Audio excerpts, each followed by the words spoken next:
Se é você que vai pagar, eu tô dentro. Não, pois é, eu vou me apresentar como Chico. Muitas pessoas vão saber que eu sou Chico. Já tá gravando, né, filha da mãe? Não, eu tava verificando se tava gravando mesmo. Verifica se tá gravando. Tá gravando agora, tá. Deixa eu te falar, mano. Eu vou te conceder não uma entrevista, mas tipo assim, é uma vivência. Quando eu te falei que aqui há ex-pastores, ex-empresários, aqui, ali em cima, se você fosse comigo e a pessoa tivesse à disposição, tem uma doutora, ou seja, tem diversas pessoas de diversas. Muitos são leigos e laicos, mas a maioria tem profissão e entendimento. Eu tô te falando uma coisa, tipo assim, eu não precisaria de um filme meu rosto, bebê. Eu não precisaria nem falar isso. Mas uma das pessoas que eu tava falando sou eu. Sou ex-pastor, ex-empresário, um dos grandes empresários daqui, que profissionalizei até um bocado dos traficantes e do pessoal que tem muitos profissionais lá também. Eu profissionalizei, ou seja, tenho quase 30 anos de profissão, 26 de empresário, e tô nessa merda aqui todo deteriorado. Se você pegar, você não quiser filmar, filma isso aqui.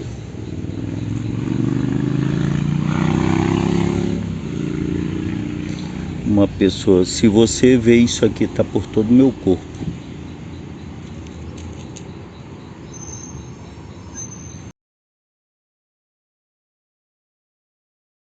Mas olha só, mosca posando. Eu numa nostalgia desgraçada. Pensa numa nostalgia que eu sinto, principalmente 5 para 6 horas, que é o horário da visitação, onde o senhor falava que fazia visitação. Parece que ele vem me visitar essa hora. Aquele meu companheiro ali, não filma ele. Aquele meu companheiro ali, ele vê que às vezes eu começo a orar sozinho, falando alto, dizendo: Senhor, tira a abstinência do meu corpo, porque a droga não faz mais efeito na minha vida. A droga não. Eu só queria que essa abstinência saísse, que a liberdade de Cristo entrasse. Faz como havia no Antigo Testamento, que com 7 anos a pessoa recebia carta de alforria. Eu tô com 7 anos nessa desgraça, eu não quero inteirar 8. Eu queria que a minha carta de alforria fosse entregue e eu pudesse sair disso aqui, mas eu quero, além de tudo, porque uma das pregações que o Senhor me entregou quando eu pastoreava foi servo da orelha furada. Sabe quanto hoje eu queria ser um servo da orelha furada? Você não faz ideia. Porque o servo da orelha furada era aquele que, quando entrava em liberdade, ele dizia: eu quero servir aquele Senhor. E eu quero servir a um Senhor. Eu não sei quanto tempo de vida ainda eu tenho. Mas uma coisa eu digo: se eu tiver um dia aí, se o Senhor me libertar hoje, eu quero poder fazer o melhor para ele, mas eu tenho uma profecia sobre aliás, eu tenho uma visão que o Senhor me entregou e eu acreditei que aquilo que ele não fez, não estou dizendo que eu tenho 2 anos de vida, mas aquilo que foi deteriorado em 10 anos, ele vai me entregar em 2. Ou seja, eu perdi muita coisa nesse tempo. Mas a partir do...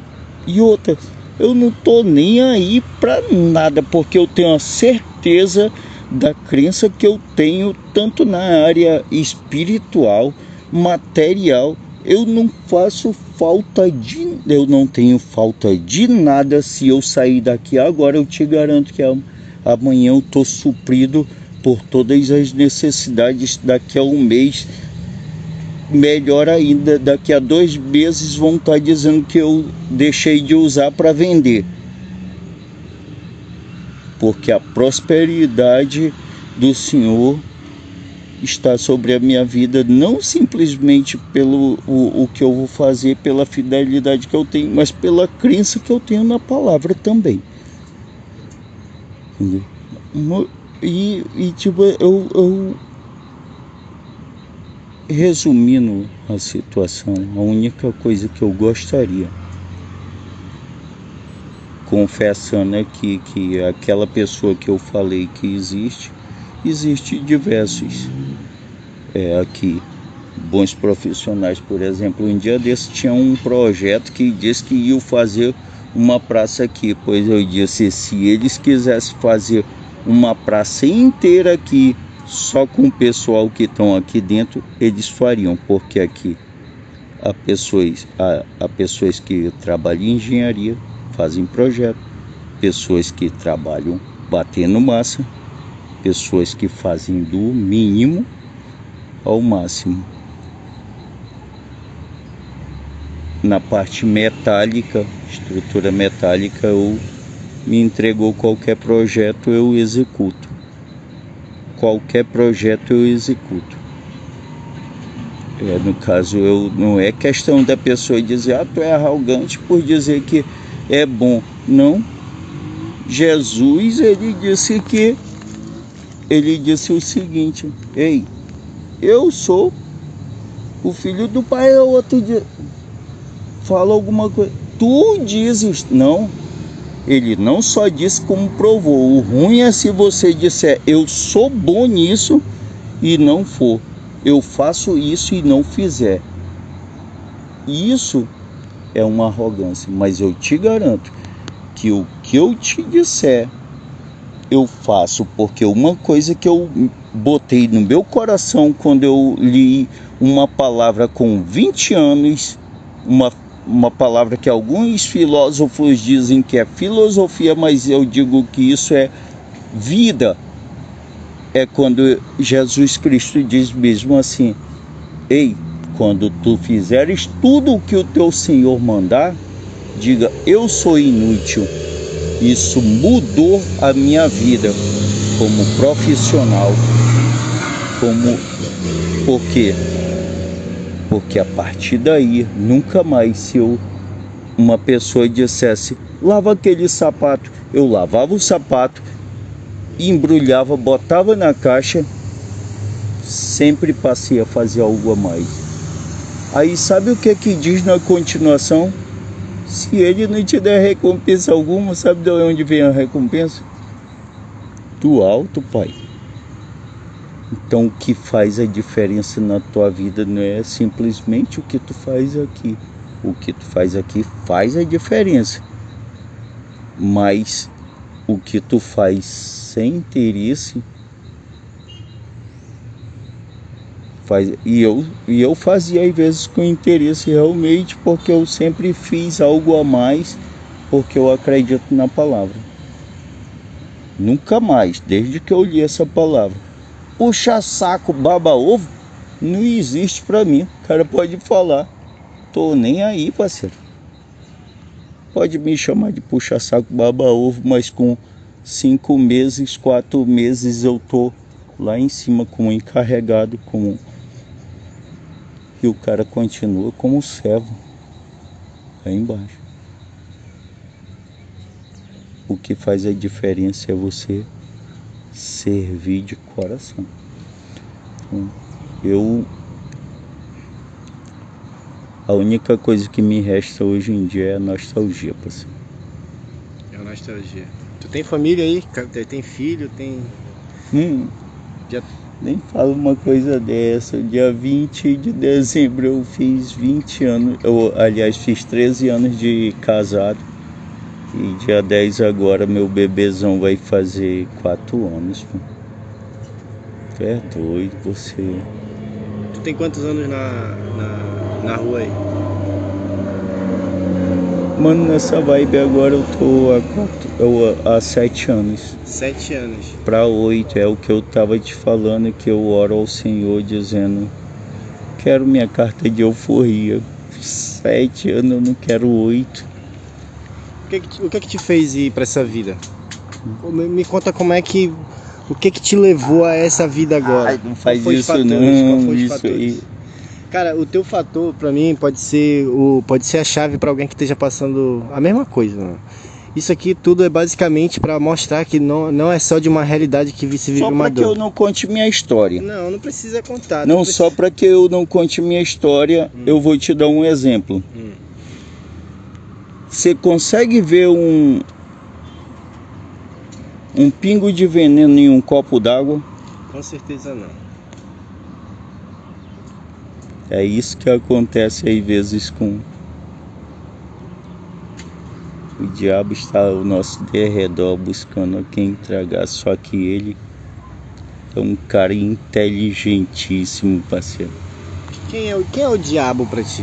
Quem é o diabo? Quem Não, é o capeta? é simplesmente uma... porque, na verdade, Desculpa, porque eu não acredito em diabo, entendeu? Eu não acredito no diabo. Eu acredito que isso é uma invenção do ocorrer do histórico para culpar alguém sobre altas que a gente poderia desviar, simplesmente dizer não, entendeu? Você acredita em Deus? Hã? Claro que acredito em Deus, mas não acredito no diabo. Deus é grande demais para criar o diabo, rapaz. Mano, o Deus da Bíblia pra mim ele é um cara narcisista, entendeu? Pra mim o Deus da Bíblia é um cara egoísta, um cara que pensa em si mesmo, pra honra e glória dele mesmo. Pra mim Deus ele não é isso. Deus ele se esconde em metáforas na Bíblia. Deus ele habita dentro da gente quando Jesus mesmo fala quando morreu pela gente, buscai-vos dentro de si, pô. Dentro de si a minha palavra, dentro de si a minha casa, dentro de si a minha luz. Então, quando você procura Deus e vê que Ele habita a tua vida, não em tempos, em lugares que tu achas que tem que denominar a casa dele, entendeu? Para mim, esse é o verdadeiro Deus. Para mim, a minha obra, meu dízimo é estar aqui, é estar conversando contigo. É daqui a um tempo fazer com que esse meu projeto, essa minha vontade de crescer e dar vozes a pessoas que não têm, que às vezes não têm o que comer por conta de um vício, por conta de uma prioridade que o corpo dela supre, porque simplesmente acha que algum inimigo veio e implantou aquilo na vida dela, porque ela não consegue buscar Deus dentro de si. Para mim, esse é meu ato, esse é meu dízimo, é essa moeda que eu estou pagando, o Deus que eu acredito, porque... Não, o que eu estou te falando, o que eu te perguntei não é no que você entende. Por exemplo, para mim, não adianta você dar a 10ª parte se deu a alguém que deu 100% para você, que é Jesus Cristo. Se você dá a 10ª parte, você é um egoísta. Ou seja, se eu me entrego a Jesus, eu tenho que me entregar por completo. Eu sei, mas Assim para mim, ele se entregou. Pois é, na minha mente, eu já sou entregue. Só que você tem outra visão. Só que nessa outra visão, eu quero te dizer que você... tirando o Satanás de escanteio, ou o diabo, ou você dizendo que ele não existe, você acaba dando uma prioridade a ele. Impossível. Com certeza. Impossível. Sabe por quê? Porque Deus, ele é único, ele sabia de tudo que ia acontecer. Ele sabia o que ia acontecer. Ele sabia ou ele sabe? Ele sabe também. Por essa razão, quando eu digo para as pessoas que estão em minha volta, se eu ainda não fui para o buraco, é porque Deus tem alguma coisa para fazer através de mim. Não importa, ele sabe de qual forma o inimigo vai tentar, ou Satanás, diabo. Eu não gosto nem de denominar, às vezes, porque, tipo assim, se você denominar, se você for entrar na escatologia, o diabo é aquele que ele está ali, mas ele só vai ser lançado no inferno no dia ele vai ser o primeiro a ser lançado no lago de fogo e enxofre. Então é o rapaz que vai entrar primeiro. Depois, posteriormente, os seus servos e aqueles que fizeram a sua vontade. Então eu nem entro eu não gosto nem de entrar nesse mérito, porque eu já fui tão crítico com tantas coisas e estou nessa merda. Fui muito crítico com muitas coisas e estou nessa merda. Sendo que eu passei, olha, tira pra ti isso. Toda crítica, ela não é divina, pai. Por exemplo, eu criticava o unicista. Eu passei a ver que tinha pessoas que se adaptavam àquele evangelho. Como é que se diz? O espírita. Sendo que o espírita também faz obras boas e também ele busca. Aí criticava como é que é o nome da Universal? O Edmar Macedo. Tá. E eu passei a ver que ele utilizava uma estratégia, sendo que ele tentava implantar tudo semanal das escrituras, algumas coisas fora do contexto que eu não acreditava, mas eu passei a ver que as minhas críticas não valiam nada. Tu me contou que tu já foi pastor, né? Como é que foi essa fase?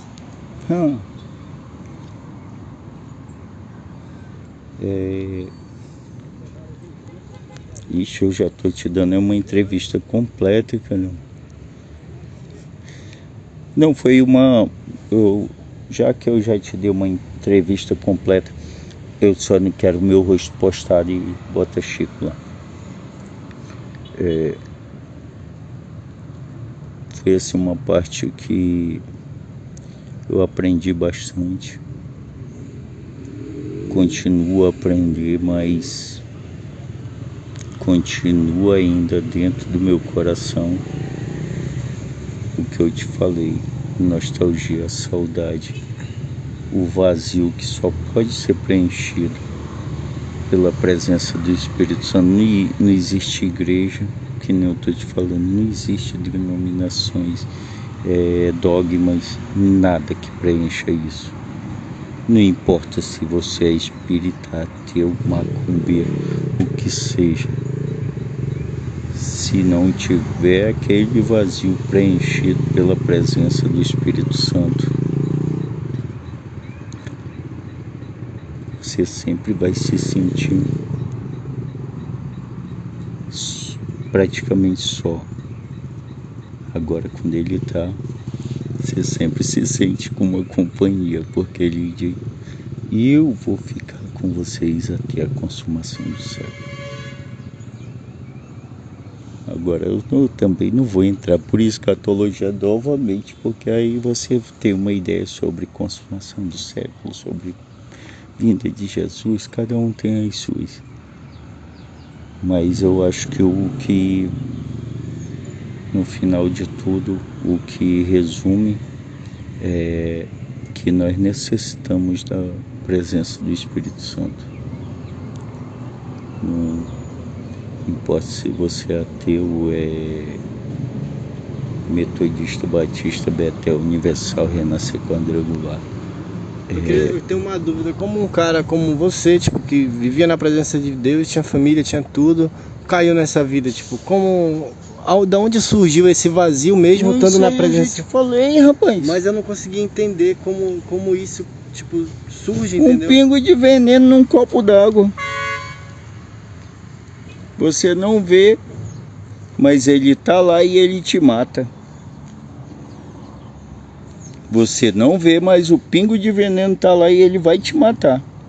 Você toma um copo de água sem ver o veneno, mas aquele veneno vai fazer efeito no teu coração, na tua vida, no teu sangue, sei lá, dependendo do veneno, vai te matar. Alguns são prostituição, idolatria, macumbaria, feitiçaria, inveja, porfia, discórdia, dissensão, facção, glutonaria. Pois é. São diversos os pingos de veneno que pode haver dentro do copo de água que você vai beber para tentar te afastar da presença daquele que está na tua vida. Mas é aí que eu não consigo entender, tipo assim, tu me mostrou muita sabedoria em questão de religião, entendeu? Tanto que tu veio dela, tu trabalha com ela, tu vive nela e tu mesmo... Mas tu mesmo me falou também que apenas 3 versículos te tirava dessa vida. Não. O que eu te falei foi o seguinte, que se você implantar e ter, no caso, aquilo sobre a sua vida, por exemplo, um dos versículos, só esse versículo aí, Salmo 1, bem-aventurado o homem que não anda segundo o conselho dos ímpios, não se detém no caminho dos pecadores, nem se assenta na roda dos escarnecedores. Se você evitar tudo isso aí, o que vai acontecer? Você vai passar a ter uma outra ideologia de vida, você vai passar a ter a vida para pôr minha família, minha casa, meu trabalho, vício, deixa de lado, colegas para lá. Ou seja, só isso aí, se você implantasse firmemente isso aí já, só essa filosofia do Salmo 1, capítulo 1 aliás, versículo 1 e 2 já modificaria a sua vida. Mas implantada, você viver isso, entendeu? Entendi. Só você viver aquela situação. Você viver aquilo é diferente de você só ler. Você estudar o Salmo 1, você estudar, eu só falei o Salmo 1, capítulo 1, o versículo 1 e 2. Só falei esses dois. Se você pegasse e só esses 2 versículos, em vez de estudar, meditar, não sei o que, e implantasse e vivesse como uma filosofia na sua vida, acabou, só bastava esse. Não precisaria nem de outros. Tu acha que tu tá vivo agora só porque Deus tem um plano pra ti? Só isso? Não. Não acho isso. De forma alguma. Por que tu acha que tu tá vivo agora então? Oi? Por que tu acha que tu tá vivo? Tanto por essa razão, quanto pelo que, no caso, como você viu que eu acredito nas escrituras, então o que acontece? Eu acredito que essa vida aqui, a Bíblia diz o seguinte. Vou entrar agora eu vou entrar na Bíblia, já que tu insistiu. Vou entrar logo na Bíblia. E então a Bíblia diz o seguinte, que o sol nasce para todos, tanto para justos como para injustos. E tudo aquilo que tu plantares, tu vai de ceifar. Se tu plantou coisa boa, se eu tivesse plantado a semente da morte, eu já tinha ido faz tempo. Só que eu não sou bom, eu sou ruim. Mas mesmo assim, a semente da morte eu ainda não saí semeando. Mas aquilo que tu planta, tu colhe. Ou seja, tu plantou bondade, tu tu vai colher. Isso aí tanto faz tu ser ateu à toa. O que tu for, tu vai colher aquilo que tu plantou, pai. Não tem pra onde tu correr. Alguns vão, porque não sei. Algumas partes do peixe, que nem a espinha, eu não gosto de comer. Então eu vou deixar pra saber quando eu estiver no outro setor. Mas o que eu sei é o seguinte, que aqui o que tu plantar tu vai colher. Então eu plantei a semente de vida. E eu tô colhendo até agora. Não sei até quando essa semente vai durar, mas se Deus tem um projeto, eu sei que Ele tem. Agora, se esse projeto vai ser executado, eu não sei. Porque alguns dizem mesmo assim, aquele que tem promessa aí de Deus só morre quando as promessas são cumpridas. Não. Se você permanecer naquilo que Deus quer para sua vida, na linhagem que Deus quer para tua vida, o projeto dele vai permanecer sobre você. Mas se você for para outro lado, ainda assim, por exemplo, tu já viste algum filho por aí que, por exemplo, tu tem filho? Tem. Não, tem filho? Tu quer o que pro teu filho? Que ele seja o quê? Eu quero que ele seja o que ele quiser. Não, especificamente, me diga algo. Eu não quero o querer do meu filho, eu quero que ele se sinta bem. Não, aí já é algo ideológico. Não, o ideológico seria eu plantar o ideal do que eu queira pro meu filho. Isso que é ideologia. Isso aí já é meio ideológico. não Tipo tem assim, eu sempre quero que o meu filho que ele vá pelo caminho tipo assim, da advocacia. O meu, se fosse pelo meu caminho, engenharia, fosse para engenharia, ou pela engenharia, ou que ele fosse pela teologia. Então, que ele fosse pelos esses dois caminhos. Mas se ele chegasse e dissesse para mim, pai, eu quero ser doutor parteiro. Eu sendo pai, tu acha que eu ia dizer, não, meu filho, eu não vou pagar essa faculdade para ti não, porque eu não quero isso para ti, eu quero aquilo. De forma alguma, assim, o pai que eu acredito. Pois é, a mesma coisa que eu. Tipo assim, entendeu? É a mesma coisa que eu falo, onde é que Eu mora quero o livre-arbítrio quando tu fala que tu plantou. Eu quero que, tipo assim, se eu quiser fazer, contanto que, tipo assim, ele veja e se orgulhe. É a mesma coisa eu, pô. Mas tu acha, tipo assim, eu ainda não tô no buraco porque eu tô colhendo algo que eu plantei. Mas tu acha que ele quer eu nisso aqui? Tu acha que ele quer eu nisso aqui? Ninguém quer, pô.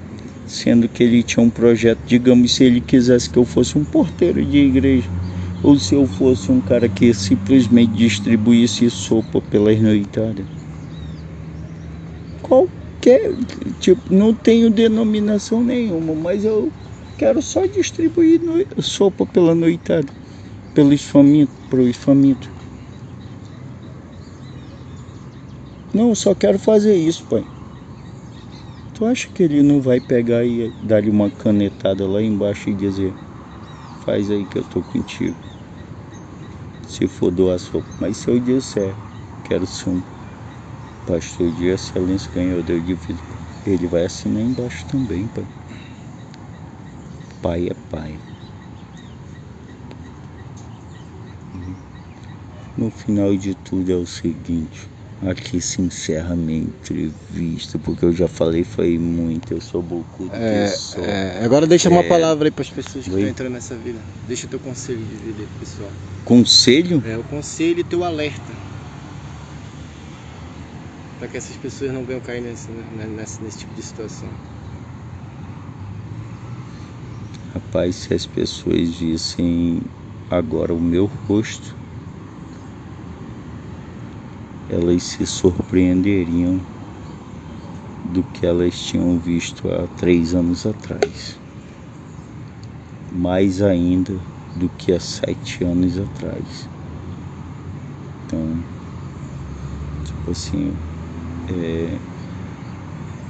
você descer na droga, você entra por um caminho que ou muita força de vontade ou muita crença em algo maior.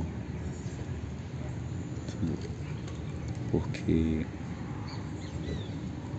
assim, é só deterioração.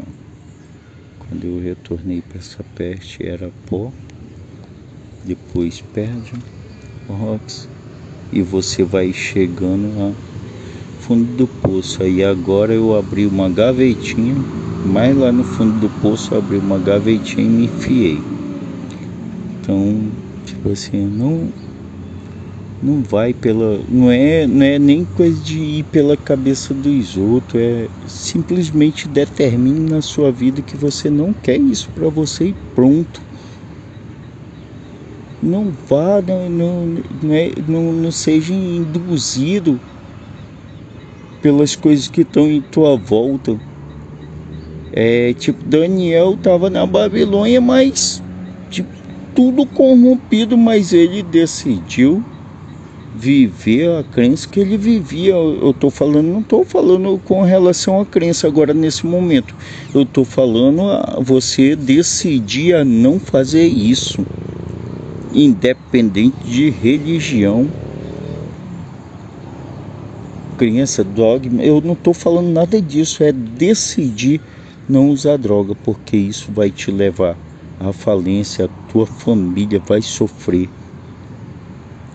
Hoje eu tenho feito minha mãe sofrer, meu filho que é especial sofrer, minha esposa sofrer.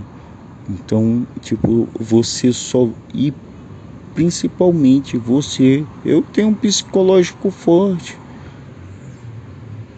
mas algumas pessoas geralmente elas acabam no ponto que eu tô, se levando a suicidar-se, entendeu?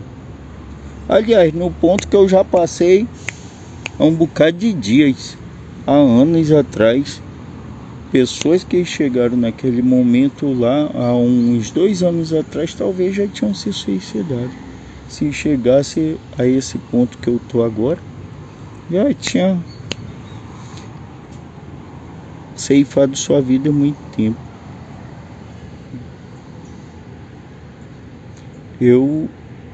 Ainda bem que eu tenho um psicológico mais forte, mas tu se vê saindo dessa vida, né? Oi? Tu se vê saindo dessa vida? Com certeza, mano. Espero estar presente nesse dia aí. Eu espero que nós se encontremos. Isso, tu vai me ver muito ainda. Tu vai ver melhor ainda. Tô te falando. Os planos que eu tenho vai muito além da imaginação do homem. Agora imagina as do Senhor pra ti. Jeremias 29:11 diz que você não tem a consciência daquilo que ele tem preparado para ti. Romanos 8:18 também. Nem olhos viram, nem ouvidos ouviram aquilo que Deus tem preparado para a sua vida. Com certeza. E outra, que vai ter pessoas... só 2 versículos depois diz: eles esperam os filhos das trevas. Hoje eu estou na treva. Esperam que os filhos de Cristo se levantem para que eles possam ser postos em liberdade. Não ia conceder nada, simplesmente eu ia só falar alguma coisinha, já te dei, foi uma entrevista, já pode até fazer um livro. E muito grato, mas é isso aí mesmo. E tipo assim, eles, Romanos, você pode ler se você quiser e acreditar. Romanos, livro de Romanos, capítulo 8, versículo 18 ao 21, que está citado isso. Nem olhos viram, nem ouvidos ouviram aquilo que Deus tem preparado para os seus. E os filhos das trevas esperam que os filhos da luz se levantem para que eles possam ser postos em liberdade. Ou seja, você se levantou, você pode levar muitos a se livrar dessa situação. Simplesmente por ver a sua atitude. Entendeu? Só pela tua atitude, né? Eu creio nisso e creio que as tuas palavras ditas aqui é que vai salvar, não eu. Eu sou só um cone que tá ali para o ônibus e tu bota a casa em cima para transportar até outro local. Eu gostaria de ser a jumentinha de É isso aí, mano. Muito obrigado, mano. Caralho. Essa mina é poque, só de quatro na madruga que ela vem que se situa. Chupa só de quatro, pede só na bunda. Me chama samba homenagem, gosta só de sacanagem. Cuidado com a amiga gola, vem no embale. Fazendo freestyle da roda, dizendo que não sou boa de toca. Filha da puta, só chega de alca. Não vem aqui na minha maloca, oh. Na marazona nem não chega, cuidado que o boto tá de carreira. Pegando a mina só de bobeira, filha da puta não é macaxeira. Cuidado que eu chego aqui, fazendo som fininho, fumando bem assim, me chamo de pajé além do fim. Como os rituais dos meus ancestrais, eu não olho pra trás, isso vai além da vida que eu escolhi pra mim. Antes do perigo eu já era meu próprio inimigo, brincando com meu abismo. Além dos demônios que me diziam que eu não era nada além de poeira. Olho pra terra e vejo que eu sou parte dela, além das estrelas. Me chamem de grego, além do infinito, sem